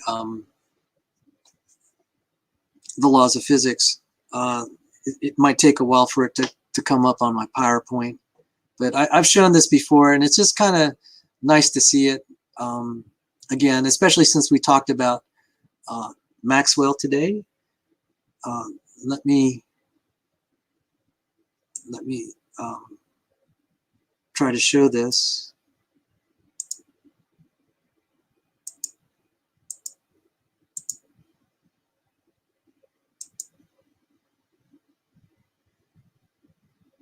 So these are the laws of physics. So even though life works within the laws of physics, it can't be, the laws of physics can't explain the origin of life. The laws of physics, it's right there. And you can see it right here. Here's Maxwell's equations in tensor form. We call that tensor form. It's different than the one that I showed you earlier. So what does it mean that the laws of physics cannot be an explanation? So a motor, an automobile, it functions because the laws of physics, it accords, you know, the parts are made to connect in a way that can utilize and work within the laws of physics. But it takes a mind to make an automobile. So you can't appeal directly to physics. And of course you'll say, well, humans made it. So where did humans come from? If you establish that machines are more complex than automobiles, it's like something had to create it, a mind. And the ID proponents out there would totally understand that. So we're coming close to the end of our fun time after 2 hours. And maybe I'll have a couple more streams this week, because you know, after my day is over, and it comes the evening, this is something I look forward to be able to just hang out with people I love. And so this will be kind of short. And again, how did this end up on the docket for what we talk about in the variety show? Well, for today, it was because I was cleaning up and putting books on the bookshelves, and I said, this would make an interesting topic. So I've talked a lot about physics, partly because I studied it actually way more than I studied biology. I've studied physics way more, physics and math way more than I've studied biology. So it kind of just spills over that I want to talk about it. And then I can't help but contrast what I learned in physics and engineering with evolutionary biology. Sorry, I can't help but laugh when they tell me it's evolutionary biology science. I just can't help but laugh. I said, I don't know how you could say that. I've gotten to see what real science is, like Maxwell's equations, the heart of electrical engineering. So I'm just going to cover this for like 5 minutes here. My physics professor of mathematical physics, that was also a brutal class. His first name was Phil. Phil, I'm really embarrassed now. Maybe I'm having a Joe Biden moment again. I knew his last name. Now, some of you know that there's a psychologist named Dr. Phil. So some of the students would call our professor of mathematical physics, affectionately, we call him Dr. Phil. We call him Dr. Phil. So it's not the Dr. Phil, but this is our professor, Dr. Phil. And he said, your midterm and final exam will be open book. And you know it's going to be a brutal exam. And he said, okay, I'm going to ask you a question on there. You can either solve it or you could look it up in a book. Since this is an open book exam, you can buy this book and bring it to your exam. Because you know, I mean, if you're really clever, you'll be able to solve this equation with the skills you learned in this class. I wasn't that confident, so I got this book, The Handbook of Mathematical Functions with Formulas, Graphs, and Mathematical Tables by Milton Abramowitz and Arianrhod. So he referred to this as Abramowitz&Stegun. He'd say Abramowitz&Stegun. And I'm like, and then he was describing, he said, yeah, you know, this was his leisure reading. It's kind of scary. This is my professor. He'd be reading through this. I mean, I understand now why Dr. Phil was the professor of mathematical physics, because you need to be kind of eccentric like that to be really good at mathematical physics. And I was looking through this, you know, this would be like, all right, this is the section on Legendre functions. And he would just page through this. I mean, this whole book reads like that. The whole book. And then it does, well, you know, to be fair, it does have some mathematical tables. If you wanted to read through the mathematical tables, let's see, this one is gamma, digamma, and trigamma functions. Oh goodness, I'm all right. So what does this have to do with evolutionary biology? When Bill Basner and John Sanford published in the Journal of Mathematical Biology, they're criticizing Fisher's fundamental theorem of natural selection, and they put forward various mutational models, and they're using gamma functions to describe some of them. Okay, so I was like, okay, at least some of the physics there that I saw was there. So that's Abrahamowitz&Stegun. And it's been useful, you know, elementary transcendental functions. Oh yes. And okay, I just want to page through this a little bit. This will probably be more than I ever have, even when I was taking the class. I'll read from the introduction. The present handbook has been designed to provide scientific investigators with a comprehensive and self-contained summary of the mathematical functions that arise in physical and engineering problems. And so, you know I diss evolutionary theory. You know, I rag on them. I'm just like, okay, you want to know why? I had professors that read this as leisure reading. So I'm just going to page through this, and this is mostly for amusement here. Elementary analytic methods. Powers and roots. Elementary transcendental functions. Common logarithms. Okay, so we could skip lots and lots. Now this is, you could tell that this is probably created before the computer. You don't use tables now, do we? We don't use tables, hardly. Exponential, integral, and related functions. Gamma and related functions. And again, actually, Bill Basner, who is a professor of mathematics emeritus, joined John Sanford in that article. And I'm pleased to announce I got to do some work with Dr. Basner, and maybe sometime you'll actually get to see our work together, Dr. Basner, myself, and Dr. Sanford. Error function and Fresnel integrals. Legendre functions. Bessel functions. Bessel functions of fractional order. Integrals of Bessel functions. Confluent hypergeometric functions. If you don't understand what those are, I don't either, okay? Don't feel, oh, elliptic integrals. Now, I covered sometimes the mathematics of evolution. Fred Hoyle, I call him the atheistic ID proponent. How can someone be an atheistic ID proponent? They'll basically be what I'd call a pantheist. It's like, no, we don't want a personal God, but we'll just say the universe is intelligent. So that's kind of how it's not a very consistent viewpoint, but it's better than being a Darwinist from a scientific standpoint. He was very critical of Darwinian evolution.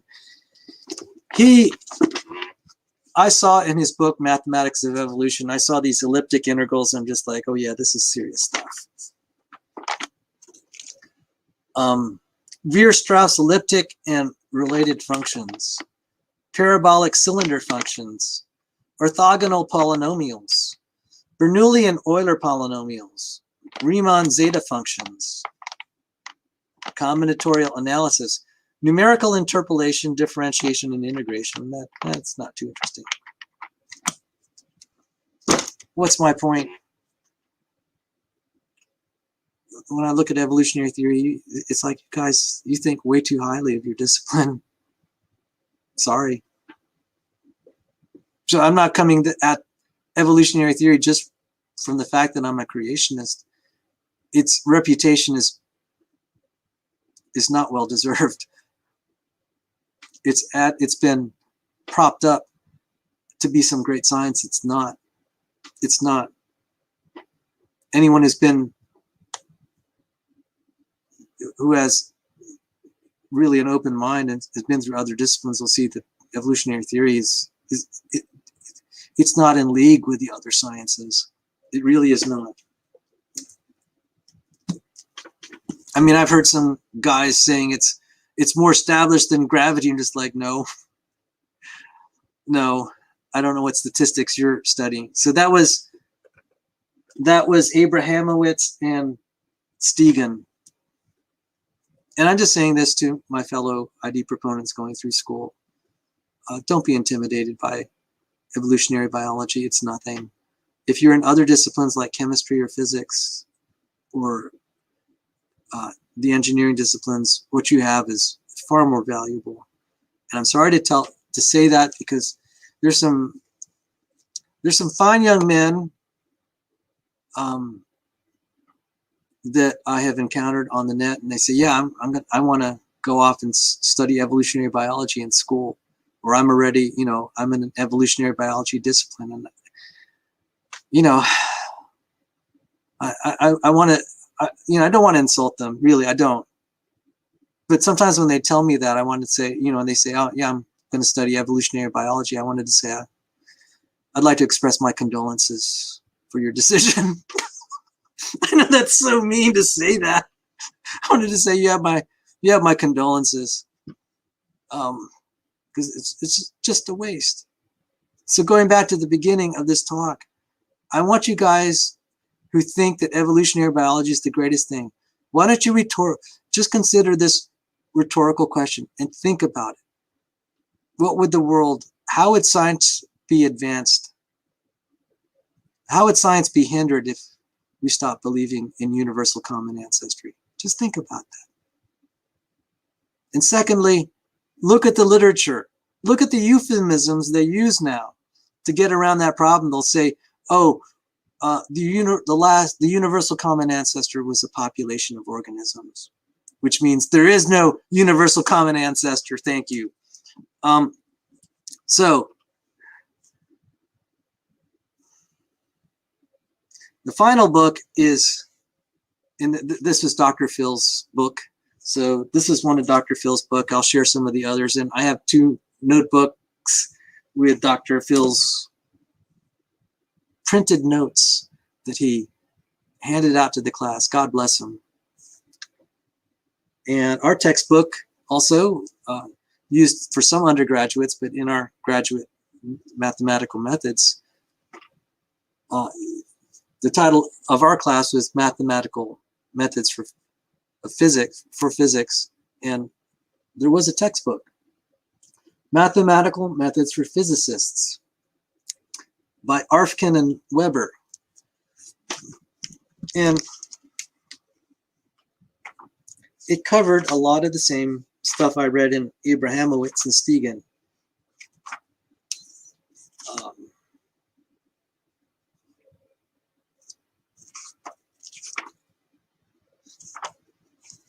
And it's also, well, it's not quite as heavy as Abrahamowitz&Stegun. And So that's all I'm going to cover on that, and we're almost at the end of our stream. The other textbook we had was Matthews and Walker. Matthews and Walker were PhD students of Nobel Prize winner Richard Feynman. That was the textbook we studied, and it just it's very terse, and then to give you all these problems to work through, and then sometimes you can't solve them, and Dr. Phil would solve it for us.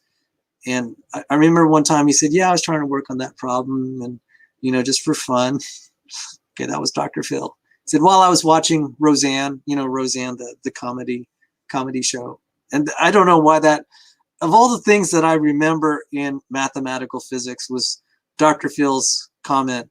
I was working on this problem while I was watching Roseanne, the comedy show. I'm just like, only thing I remember from that class, I'm embarrassed to say. So with that, we're coming to a close. I've had so much fun with you guys. It's been a blessing spending time with you all. I haven't been able to read all the comments there's so many of them. I did see, and I do apologize if the readers were trying to get my attention. In these pre-planned streams, I have to focus so much on what I'm about to say, I don't get to read. I can't read and talk at the same time. Some people are really good at that. I'm not. And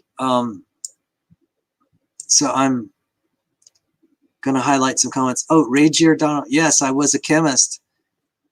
Ray, I want to say what a blessing you've been.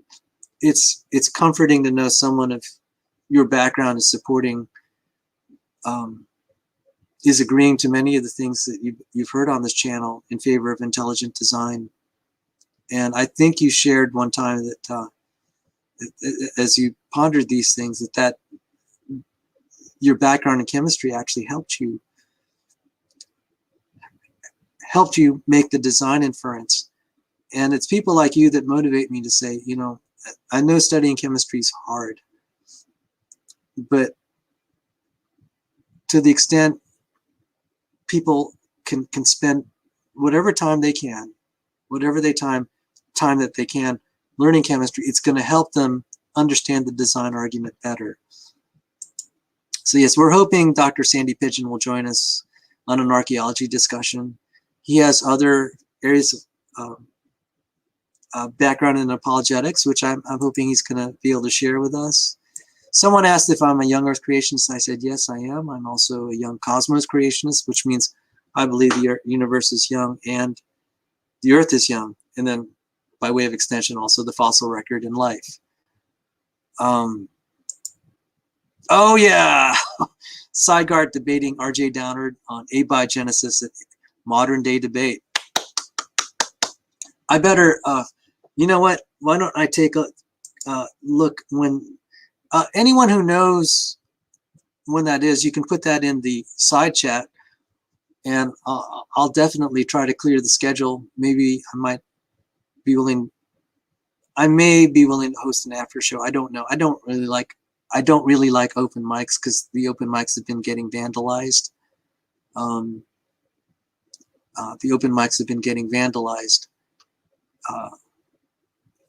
And so I don't know. Maybe someone else will host it. But I wish him well. And Sai said that he said that when I debated James Downard, he said he said to me that I did a magnificent job.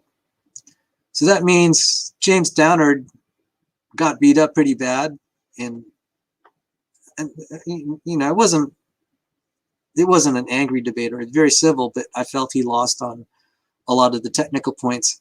Now he's a glutton for punishment. He's going to face a PhD, senior, retired professor of biochemistry and researcher. You're going to stand up to that. Like, okay. So that's great. Thanks for reminding us. And Janet, God bless you. it's always an encouragement to see you. So let me just, I know I'm probably going to miss someone, and apologies in advance. So we have Caleb, and I saw Cheryl earlier, and Janet, and a little bit. First time I saw that handle that I remember. And Protract, great to see you again. And Ray as always. And then One Cow.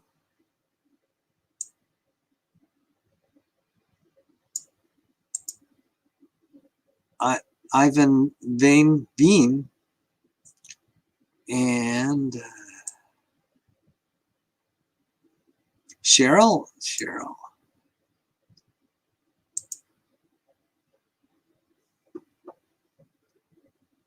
Oh well. Had to do with the title.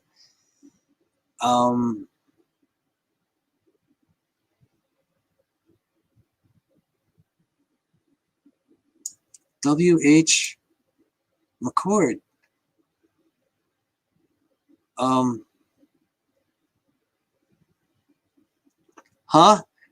Okay. Well, greetings. And then there's Caleb, I think I mentioned. And